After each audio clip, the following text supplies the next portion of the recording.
What's up, ladies and gentlemen? Welcome back.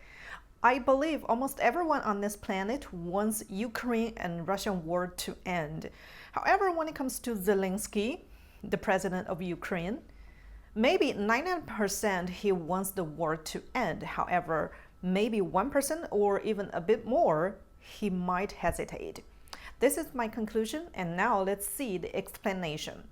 To know why, we have to know a bit about how he came to his political stage. Zelensky was an actor before. He performed in a TV drama called Servants of the People. After that, his election slogan was, "To make Ukraine great, let's fight against corruption."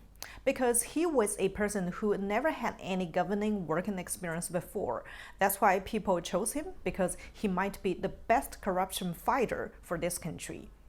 And later on, we all knew what happened. He came onto his political stage. After he became the Ukrainian president, the biggest corruption case in their country is the Biden family corruption. When Biden was still working for Obama as the vice president of the States, he was responsible for aiding Ukraine.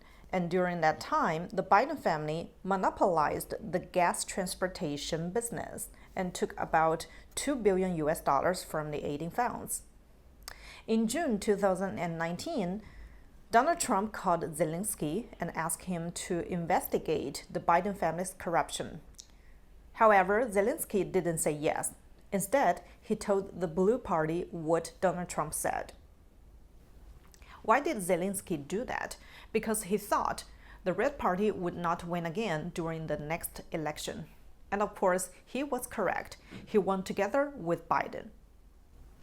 It seems that he is good at performing as a political person. However, everything changed on February the 28th when he arrived at the White House and about to sign the US and Ukraine contract. He blamed the US for not preventing the war, from Obama to Trump to Biden. He also wanted the US to provide 100% protection and thought the contract could not help anything. Later on, the disaster showed up to the TV station, then to the public. In my point of view, when it comes to the protection of Ukraine, instead of using ideology or instead of using the friendship and relationship between countries, the best way is to use benefit. If two countries are connected tightly with benefits, then later on, no matter what they do, they are connecting with each other. However, Zelensky seems that he didn't know anything about that. He thought, you should give me 100% protection, and the contract is just a piece of paper for your dirty money. After all of these, Zelensky regretted, because he knew that without the help of the states, Ukraine might fail very quickly. I know some of you might not understand. Why can't he ask for help from European countries? Let's see their current situation. Many European countries, they have very rich social welfare. Currently, because the economy is not very good, of course, the governments were also affected. About 70% or even a bit more of the budget from the government was used to cover the rich social welfare. So when it comes to money, European countries are not as wealthy as the states. They cannot help Ukraine that much. To make the problems even worse, because everyone, including the company in European countries, needs to pay very high tax for their future social welfare.